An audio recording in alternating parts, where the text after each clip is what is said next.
Hi guys, here we are. It's the first of the Wave 18 attack wing ships, and as you can see here, it's the USS Phoenix, Nebula class, first seen in the Next Generation's The Wounded episode.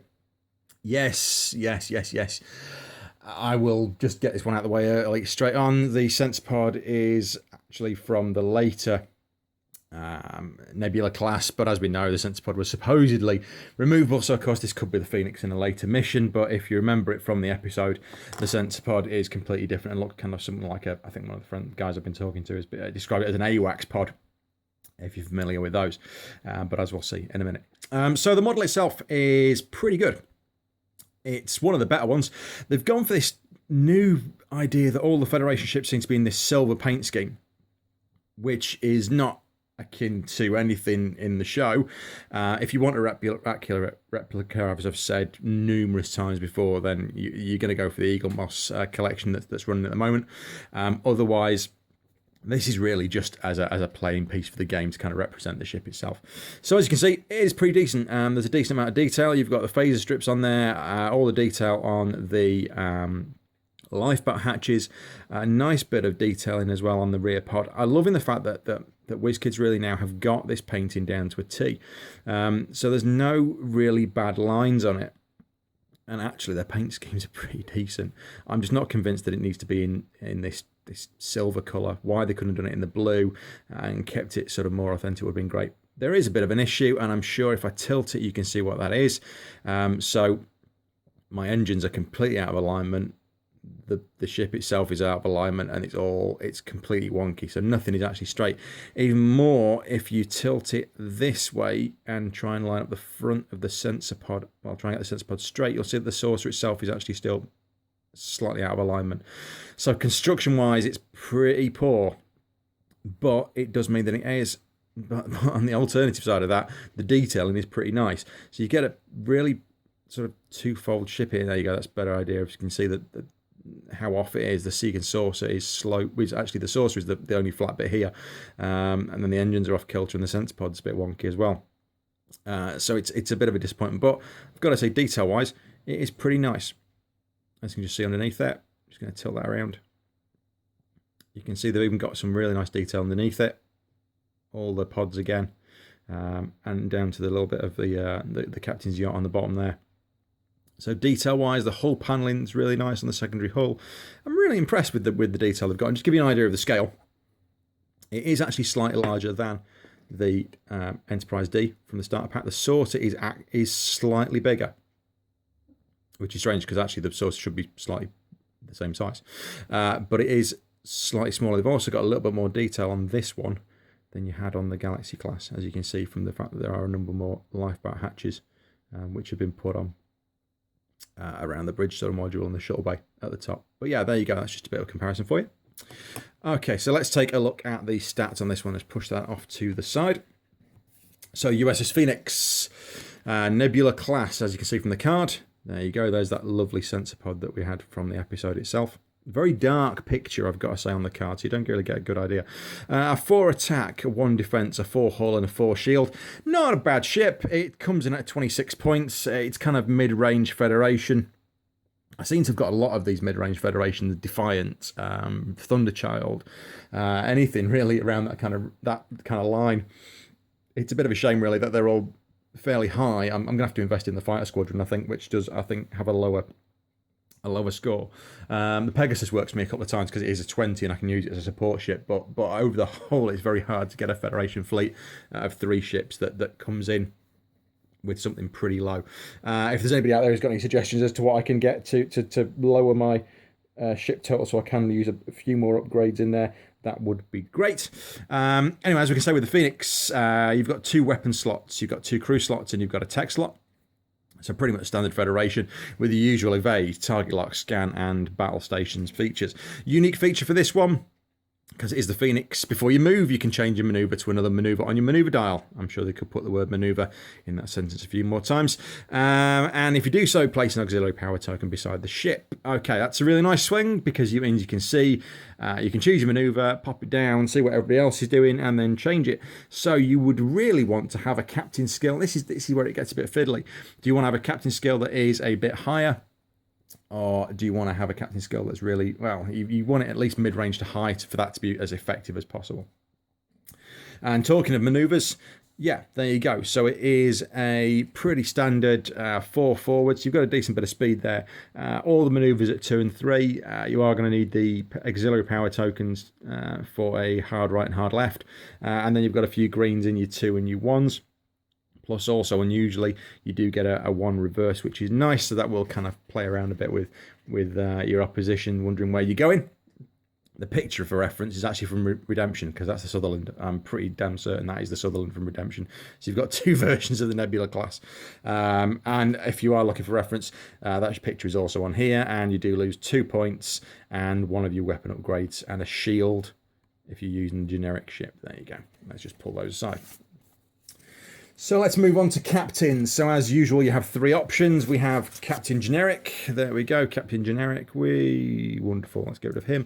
And then we've got your 2 other main options, which are in this case Admiral Haddon and Benjamin Maxwell. Actually, I'm going to switch those around because it'll annoy me that the numbers aren't in the right order. Benjamin Maxwell, captain from the Wounded, played by Ben Gunn, I believe. When attacking a ship with one of your secondary weapons, during the modify attack dice step, you can re-roll any one of your attack dice. Brilliant, so it's a bit like a target lock. But it works on your secondary weapon.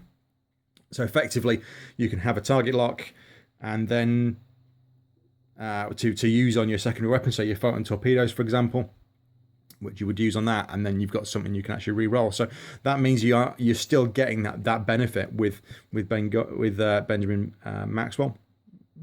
Nice thing as well, he's got the elite action, which for this one is a nice, interesting little addition. Captain skill of 6, so he's mid-table, so it would work okay with the Phoenix initial skill, which was for the change of maneuver. So yeah, not a bad captain card. I quite like Ben Maxwell, and he only costs you 4 as well.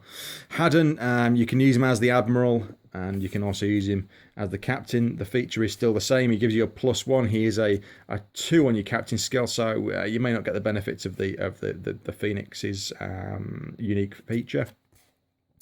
So target a ship at range 1 to 2 that does not have your ship in its forward firing arc. If you attack that ship this round, you gain 1 attack die and roll 1 less. A bit like flanking attack, so you can attack a ship that isn't looking at you, which is nice, and especially you can flog this across your fleet, across the board. I think that's a really nice move. I really like the fact that Haddon's got that one, and you'll be able to use that across anywhere, so it might actually help and distract an enemy from taking out one of your ships. So yeah, a really nice one. Quite impressed with that one. Oddly enough, I'm fairly impressed with the Phoenix pack as it goes. Talking of elite actions, as we said, it's a classic. It's the one from Star Trek 2, Wrath of Khan. It's prefix code, so we get a picture of the Reliant having its shields dropped. Discard this card. So it's a 5 discard for your elite action to target a ship at range 1 to 2. Disable up to 2 shield tokens on the ship, and then place an auxiliary power token next to yours. So you do get it. There's a lot of things in here that are going to get you an auxiliary power token. Nothing really situational so far, which is great in comparison to the ships we had from Wave 17. Does mean you get to disable 2 shield tokens, which means probably you're going to use this to go in first, disable the ship tokens, and then attack in your second round. So it might even be worth having a target lock on that ship from the previous round, and then use this so that you can do some more damage. So yeah, nice one. It means you're going to get through to that hull pretty quickly. Let's move on to your crew options for the Phoenix Nebula class. You have 2 crew options. You have Elizabeth Lenz, who, if you remember, was actually on Deep Space Nine in the episode Explorers, because she was the person who came first in Bashir's class. And at the time, you may discard this card to remove 1 disabled upgrade token from one of your crew or tech upgrades, and then place 2 time tokens on the upgrade. So it's kind of a real-time reload on either a crew or a weapon upgrade. Sorry, a crew or a tech upgrade. Is she worth it? I'm not greatly thrilled with that one because you can just re-enable them during a go. But the benefit is that you can do this at any time. So if you just go, actually, you know what, I want to just get that ready for next round, when you realise that something's happened, you've got the benefit that you can pop that straight in and use that, and you're not limited to using it during your action go. So actually, I'll take that back. She is a pretty useful piece to have because she's not limited to being used during your go. It's that anytime. Anytime, that's the keep it on that one. And it's only one, so you're not losing a lot for a discard. So you know, if it's going to be the last gasp attempt, or you just need something to get you out of a bit of trouble, that might be worth it, especially for that single point. I'm tempted to kind of use her and see what happens. Terry, on the other hand, is a 4. You disable this card and 2 of your active shields to repair 1 damage to your ship's hull. That's a lot to repair a damage to your ship's hull. And to lose 2 active shields. So it's a bit of a trade-off. Do you take 2 hits on your shields for the sake that you might not get as much damage through to your hull? I think that's a bit of a wary one to use because you're going to lose 2 shields. So effectively you're taking 2 shield damage to regain 1 hull damage. Are you going to have any shields active at that point to repair your hull? That's a bit of a question. It depends, I suppose, what weapons have been used against you. If anything's gone straight through to your hull, I'm thinking sort of chronic torpedoes and things like that from the Krenin. But yeah, it's an interesting one. I don't think you'll get a lot of use out of that one personally. I think you'll get more use out of the Elizabeth lens. Let's pop across to weapons now, and there are 3 options for your weapons. You have Arsenal, not a UK football team. You have your photon torpedoes, and you have quantum torpedoes. So we'll take the obvious one out of the box first, which is your photon torpedoes.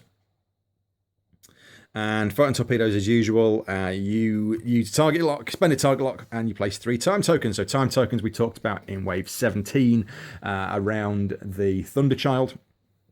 So if you go back and watch that video, I talk about time tokens on that. If you are wondering what the time token still looks like, if I can just grab one out of my big box, that's your time token. So you place 3 of those in the card, and each round you take one of those off, and that effectively re-enables your feature. You can convert one of your battle station results into a critical, which is great. You can fire it from your forward and rear arcs. And of course, with the Phoenix, if you do notice on the Phoenix, and I'll just pull her back, she doesn't have a rear arc. So there you go. That's just for reference. So you'd have to be using this if you're using it for as a secondary weapon on a rear arc. You'd be using it on another ship. But it has become more interesting to use these now. They've got the time tokens. You don't have to use an action to re-enable them. Again, that was a 5 dice and a 2 to 3 attack. Quantum torpedoes works a similar way. Instead of costing 5 like your torpedoes cost 6. You spend, again, time lock and place the 3 time tokens on this one for a use of 5. If the target ship is hit, you add a damage result to your total damage. So you get effectively a better result out of that. The other one does depend on you getting a battle stations result to get anything extra. This one, as long as you just get one of your dice that hits it, you effectively get an extra result. Range 2 to 3, use of 5. Yeah, the quantum torpedo ones are becoming quite similar. You're getting a lot of those in there, so you end up with a lot of weapon upgrades, which are your quantum torpedoes. The last one is Arsenal. So you add 2 weapon upgrades to your upgrade bar. So on the Phoenix, that would take you from 2 up to 4. When placing time tokens on one of your other weapon upgrades, you may place 1 of those tokens on this card. So effectively it shortens the time that your reload takes on your other weapon. So if you've got quantum torpedoes and you've got 3 time tokens on there, you put 1 onto the Arsenal upgrade, and then you put 2 onto the quantum torpedoes. So effectively the Arsenal one would come off in one go, and then the photon torpedoes would come off, well, quantum torpedoes would come off in one go, less than they would have taken. 4 points. Is it worth it? It really depends if you want to absolutely hammer this ship, that you put this on and turn it into a beast. I mean, you could use this on something like the Defiant. I would be determined to use it on something pretty quick, and then smack a load of weapon upgrades on it, so you've got something that can go in, do a lot of damage, and get out pretty fast. But interesting, you've also got with this pack, and I'm going to drop this in as the extra weapon upgrade actually, is aft torpedo launcher, which can be used in any one of your 3 slots, so your crew, your weapons, or your tech. And when attacking with photon torpedo upgrade, you can disable this card to target a ship that is not in your forward firing arc. So effectively, you can use it. Well, it says that means, from what I'm reading in the card, you can use it at any point. So it'll work really effectively with the Phoenix, because you've got effectively the other, well, minus that forward firing arc. You can use this weapon to fire from anywhere apart from forward, which is great. It's only going to be purchased for a ship with a hull of 4 or greater that does not have a rear firing arc. So again, just bring that back in. Perfect for the Phoenix. Costs 5 SP for anything that's not a Federation ship. So there are a few Federation ships out there that don't have that rear firing arc. So this will be a big benefit. But if you're using it in conjunction with the Arsenal upgrade, you're going to get a lot of stuff out of this. So I think you're going to be looking at using this potentially with your photon torpedoes and your Arsenal upgrade, so you don't lose out on a slot, and turn this into an absolute beast. It's only going to cost you 3. And it's not a discard. It is literally going to build your ship up a bit more. So certainly one to watch, this one. Really nice upgrade. And one that benefits your ship quite a bit. Last one is a tech upgrade, and it's called High Energy Sweep. So High Energy Sensor Sweep.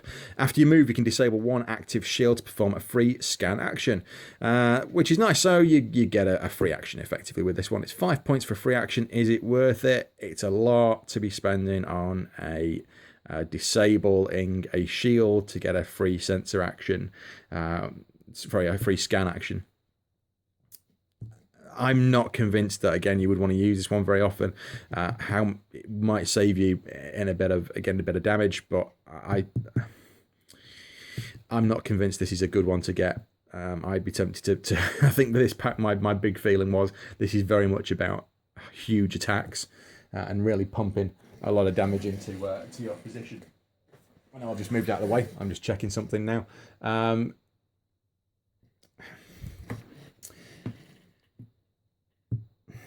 If I'm honest, you know what? You could really use this in conjunction with all your weapons, because it will mean that you're going to get a better result at the end. Because if you are using your quantum torpedoes, your photon torpedoes, you are going to be able to get them to use 1 less defense dice. So I take that back. Actually, you know what? As an offensive pack, the Phoenix is a pretty good ship. Rounding out, you do get your usual additional rules cards, your Admiral's one, and the one that talks about time tokens. There's time tokens in this continuous effect one, which we've not seen yet. And there's your Admiral's rule card as well. Get usual target locks, critical damage tokens as well. And the mission this time is in keeping with the episode. It is called The Wounded. Surprise. And effectively, you are stopping the USS Phoenix, which is your Federation ship, and you also have 2 Cardassian ships here, which are your Dominion ships. And effectively, you're just stopping this Federation ship from destroying your 4 outposts. And you do have the fact that the Enterprise does pop in at the end of the game. Effectively, you don't actually put it on. Nice fact that they've put in the USS Pegasus there instead of putting in Phoenix, so nice on that for whoever checked this. But yeah, a nice little mission. You're effectively stopping the Phoenix from going in and kicking some ass, and you've got unlimited. Well, basically, you've got 6 goes to do it. So yeah, nice little mission. I'm looking forward to having a bit of play on that. Haven't really got into using this one yet. Been playing some of the other ones in the other packs that I've had. But yeah, a good one. So that is it for the USS Phoenix expansion. I'm just going to pop the Phoenix back in front of you now with good old Captain Maxwell docked on the base.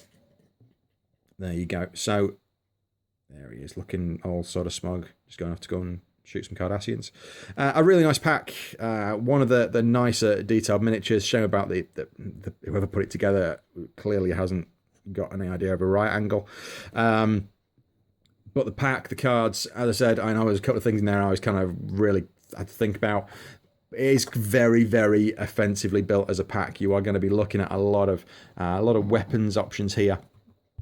It's going to be about fighting. So you are going to have, there's a lot of stuff that you can use to be really, really forward on this one. It's not going to be a support ship. It is going to be a frontliner for you, I think, with this one. But certainly let me know how you get on with it. If you've enjoyed this, give me a thumbs up. If you've got any comments about what I've said, any things you can think of that you might want me to tell me about Attack Wing, then drop me a line on here. Otherwise, I will see you next, and we'll be looking at the Bioship Beta, which is the second in the Wave 18 packs. See you soon. Transfer complete.